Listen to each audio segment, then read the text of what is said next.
बिस्मिल्लाहिर्रहमानिर्रहीम। अस्सलाम वालेकुम नाज़रीन, आप यूट्यूब चैनल देख रहे हैं, मैं इमरान खान। नाज़रीन, भारत ने एपीसी बुलाई है, पाकिस्तान ने एपीसी नहीं बुलाई। और इसके पीछे एक सादी वजह यह है कि भारत अपनी तमाम पॉलिटिकल पार्टीज़ को इकट्ठा करने का रिस्क ले सकता है, पाकिस्तान नहीं ले सकता। बाकी पॉलिटिकल पार्टीज़ का तो मुझे नहीं पता, लेकिन इमरान खान साहब की पार्टी को एपीसी में शामिल करने का रिस्क नहीं ले सकता। भारत के अंदर डेमोक्रेसी है। आप अगर दहशतगर्दी के खिलाफ ये जो वाक़या हुआ, इसके ऊपर अगर आप इंडिपेंडेंटली अपना एक एनालिसिस करेंगे भारत की डीलिंग और पाकिस्तान की इसी तरह के वाक़यात के ऊपर डीलिंग में फ़र्क क्या है, तो एक चीज़ आपको समझ आ जाएगी कि भारत ने इन चीज़ों को ऐसे डील किया। चाहे आप ये कहेंगे एफआईआर बड़ी गलत दी है, पाकिस्तान के ऊपर इल्ज़ाम गलत लगाए हैं, वो तो बतौर पाकिस्तानी हमारा मौक़िफ़ होगा। लेकिन एक बात हमें समझनी पड़ेगी कि क्या उन्होंने चीज़ों को जमहूरी अंदाज में डील किया या नहीं।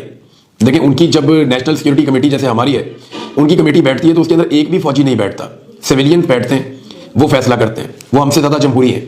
फिर उनके जो सिविलियंस हैं उनके ऊपर बड़ा उनकी कौम का एतमाद है, उनका खुद का भी बड़ा एतमाद है कि वो मामलात को संभाल लेंगे और मामलात को खुद ठीक कर लेंगे।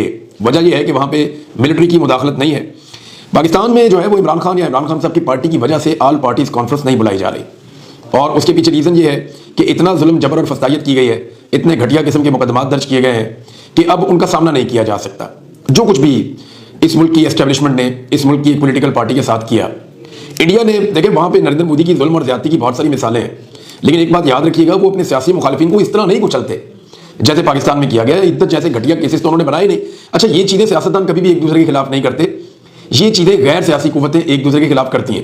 क्योंकि देखिए, सियासतदान को ये पता होता है कि आज इक़्तिदार मेरे पास है, कल उसके पास होगा, परसों फिर मेरे पास होगा, फिर उसके पास होगा। तो सियासतदानों की कभी ना कभी बारी आ जाती है और वो ये समझते हैं कि एक लेवल से आगे जब आप बढ़ेंगे तो फिर आपको वही सब कुछ बर्दाश्त भी करना पड़ेगा।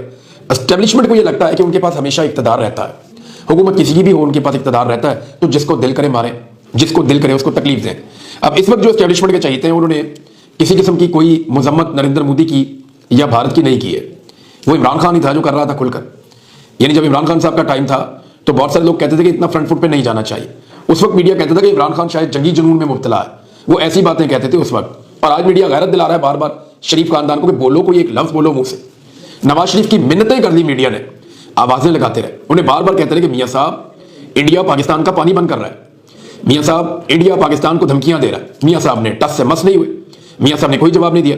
मरियम नवाज की मिसाल ले लेना, हर चीज के अंदर इन्होंने टांग अड़ानी होती है, हर चीज के अंदर इन्होंने पंगा करना होता है। लेकिन यहां पे आप देखें कि जब नरेंद्र मोदी की बात आती है या भारत की बात आती है तो इनकी जबान बंद हो जाती है। मेरे ख्याल में पाकिस्तान की एस्टेब्लिशमेंट को पीएमएलएन की क़यादत से जबरदस्ती बयान दिलवाने पड़ेंगे। जैसे माजी में इनसे बयान जबरदस्ती दिलवाए जाते रहे हैं, अब भी इनसे जबरदस्ती बयान दिलवाने पड़ेंगे, क्योंकि इनकी खामोशी जो है वो बड़ी मानी खेद है। कौम से ये कहते हैं इकट्ठे हो जाओ इंडिया के खिलाफ, खुद ये एक बयान नहीं दे सकते। कौम से ये कहते हैं कि आप सारे मुत्तहिद हो जाएं, पीटीआई को कहते हैं तुम बयानिया दो, तुम बयान दो, इमरान खान को कहते हैं तुम स्टेटमेंट दो। ना नवाज शरीफ देता, ना मरियम देती, ना शहबाज शरीफ देता, खुद खुलकर बात ही नहीं करते। मरियम नवाज ने एक ट्विटर अकाउंट को ब्लॉक किया, उसका कंटेंट पसंद नहीं होगा तो एक ट्विटर अकाउंट को ब्लॉक किया। उसके बाद उड़ा पड़ गया सोशल मीडिया पे, क्योंकि सबको ये पता चल गया कि कम से कम वो ट्विटर को इस्तेमाल कर रही है, नंबर एक। नंबर दो, सबको पता चल गया कि ना सिर्फ वो ट्विटर को इस्तेमाल कर रही है बल्कि उस पर ब्लॉक्स भी कर रही है, लोगों को ब्लॉक कर दिया, देख रही है उसको तफसील के साथ। लेकिन यही ट्विटर जब वो अपने हाथ में पकड़ के इस्तेमाल कर रही है तो उन्होंने कोई स्टेटमेंट क्यों नहीं दिया? इसी ट्विटर के ऊपर सिर्फ इतना ही लिखना है ना कि भारत के खिलाफ के जंगी जुनून बंद करे, या नरेंद्र मोदी के पागलपन के बारे में लिखना है। इमरान खान साहब ने क्या कहा था? नरेंद्र मोदी को एक फाशिस्ट आदमी कहा था।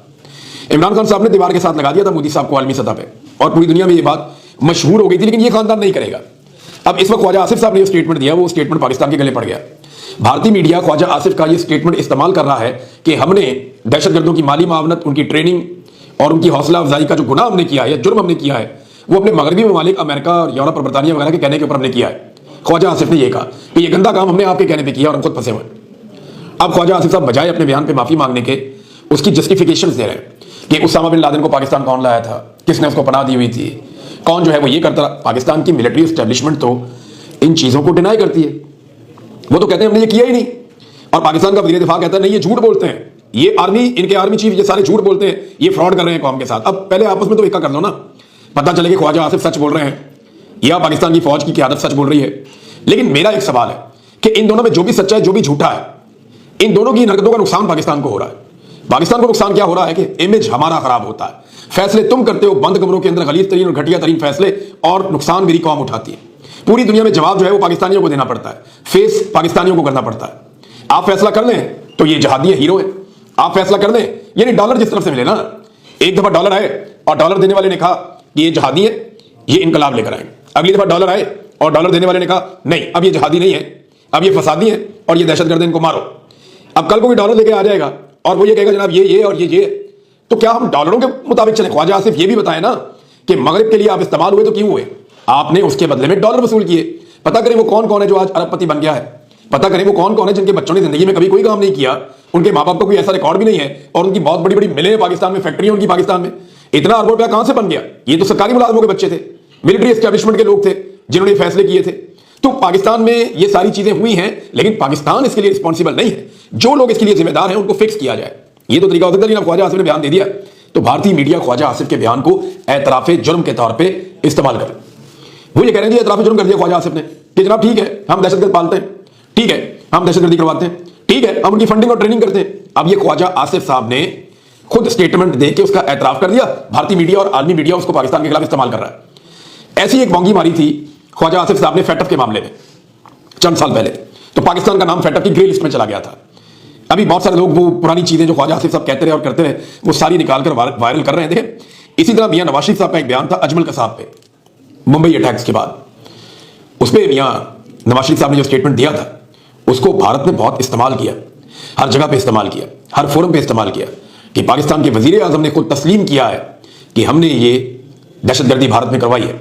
अजमल कसाब के बारे में जो स्टेटमेंट दिया था नवाज शरीफ साहब ने जब उनकी हुकूमत थी, तो ऐसे ही आज ख्वाजा आसिफ साहब हुकूमत में है और उन्होंने भी दीवार के साथ लगा दिया है पाकिस्तान की रियासत को।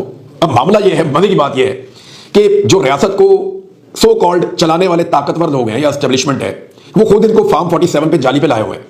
अब इनसे जान भी नहीं छुड़वा सकते, इनको आंखें निकालते हैं वो भी नहीं कर सकते, इनको हटाते हैं तो इमरान खान आ जाता है, इमरान खान से वैसे ही उनकी जान जाती है।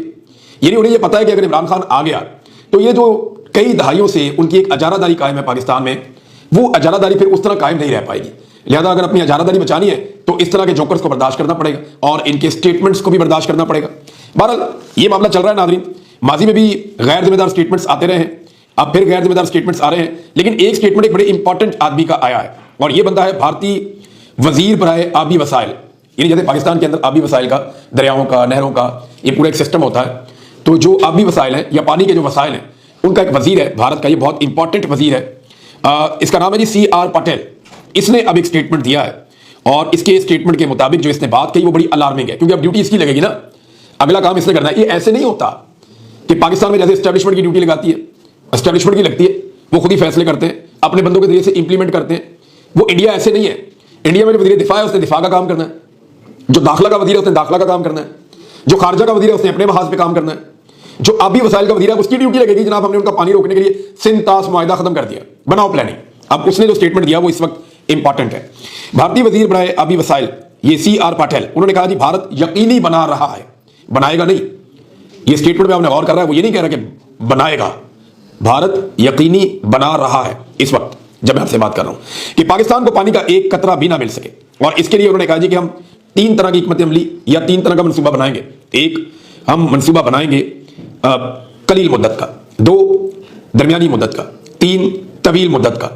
कलील मुद्दत का क्या हो सकता है कि आप पानी के बहाव को रोकें, आप बंद बांधें, और दरमियानी मुद्दत का क्या हो सकता है कि आप डैम्स बनाना शुरू कर दें, और तवील मुद्दत का क्या हो सकता है कि उन डैम्स के जरिए से आप पानी का रुख मोड़ के जो पानी पाकिस्तान में आता है उसको भारत की तरफ ले जाएं। तो ये कई सालों तक मनसूबा चल सकता है, अब पाकिस्तान के पास या पाकिस्तान की फौज के पास।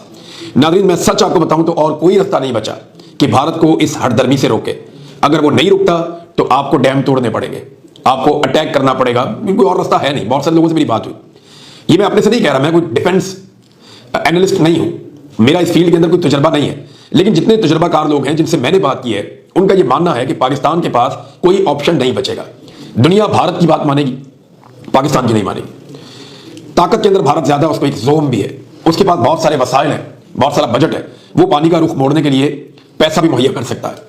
तो अब तरीका क्या रहेगा? आपको सिर्फ ताकत का इस्तेमाल आप कर सकते हैं और ये कड़वी गोली अब पाकिस्तान की मिलिट्री को निगलनी पड़ेगी। भारत का जंगी जुनून कहां पहुंच गया है, उनके मीडिया को आप उठाएं, उनके सोशल मीडिया को आप उठाएं तो आपको पता चल जाता है कि भारतीय इस वक्त कहां से बोल रहे हैं, कहां से सोच रहे हैं। डोनाल्ड ट्रंप ने इस पर स्टेटमेंट दिया। देखिए नॉर्मली ये होता है कि जब अमेरिकी सदर का ऐसे माहौल में स्टेटमेंट आता है तो वो स्टेटमेंट ये होता है कि दोनों तरफें जो है वो तहम्मुल का मुजाहरा करें, कोई सख्त बात ना करें और किसी भी जारहियत से गुरेज करें, कोई एक दूसरे के ऊपर हमला ना करे। ये स्टेटमेंट आता है ना नॉर्मली।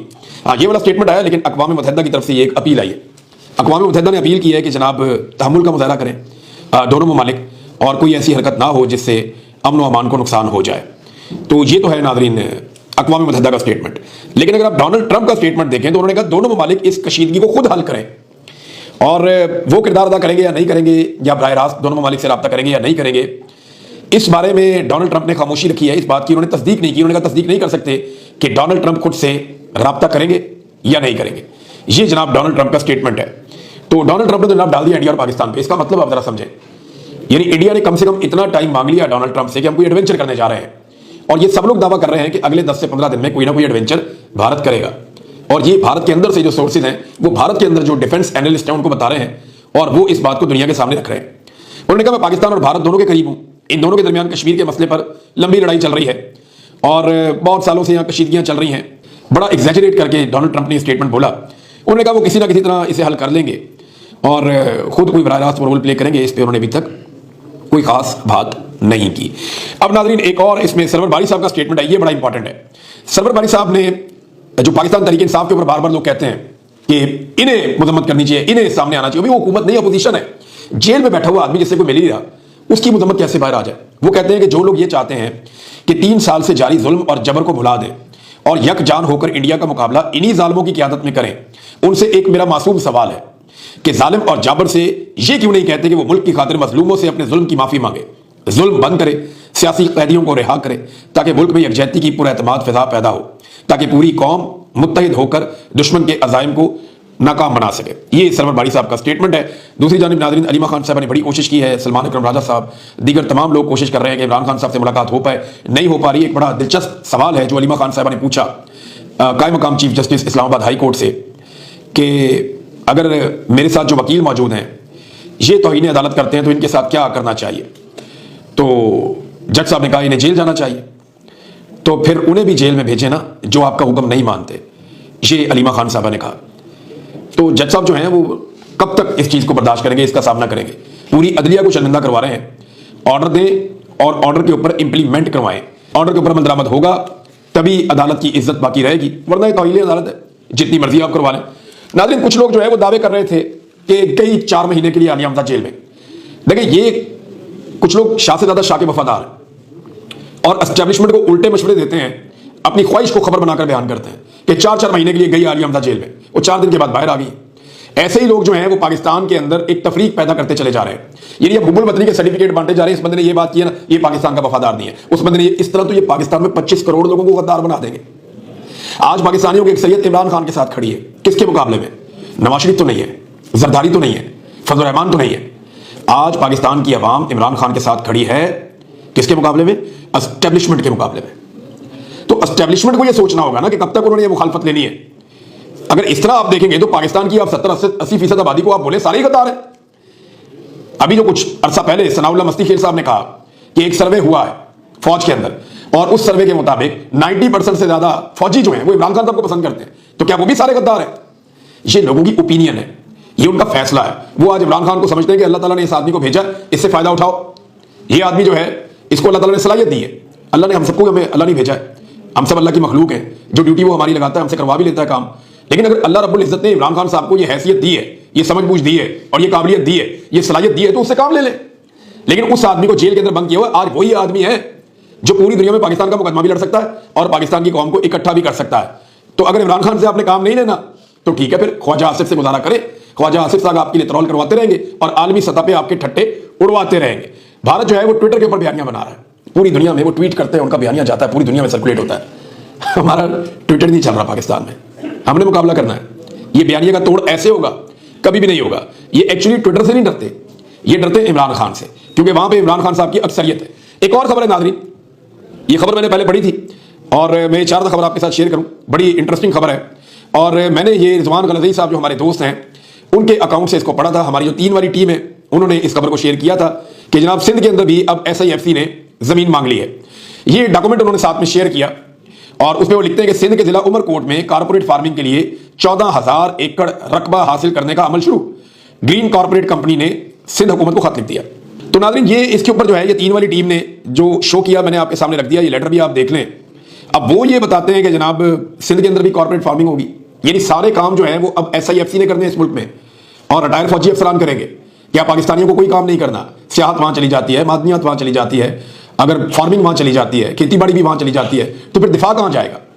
दिफा के मामला की तरफ सबको तवज्जो देनी पड़ेगी। सबसे इंपॉर्टेंट मामला पाकिस्तान के पानी का है।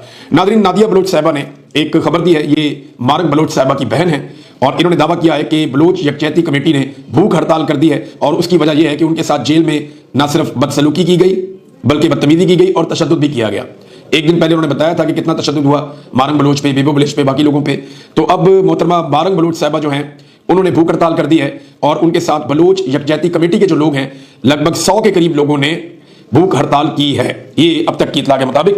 कुछ रिटायर फौजी कोशिश कर रहे हैं अफसरान कि इमरान खान साहब से मुलाकात करें और उसके लिए उन्होंने दरखास्त दायर की है।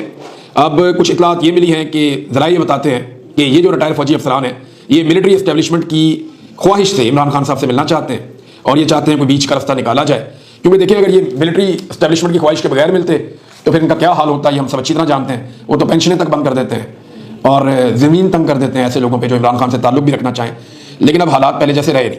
मैंने एक बात पहले भी कही थी, मैं अब भी कहता हूँ, इमरान खान को आपने पकड़ तो लिया, छोड़ोगे कैसे? इमरान खान को आपने बंद तो कर लिया, बाहर कैसे निकालोगे? आपके पास किसी को मारने का, किसी को पकड़ने का प्लान तो है, लेकिन आप किसी से उसकी इज्जत नहीं छीन सकते, आप किसी से उसका रिस्क नहीं छीन सकते, आप किसी से उसकी जिंदगी नहीं छीन सकते, आप किसी की सांसों के मालिक नहीं बन सकते। जब कोई शख्स खुदा बनने की कोशिश करता है ना, तो फिर खुदा उसको हर पल दिखाता है कि वो खुद कितना बड़ा है और कितना ताकतवर है। अब तक के लिए इतना, अपना ख्याल रखिएगा, अपने चैनल का भी। अल्लाह हाफिज़।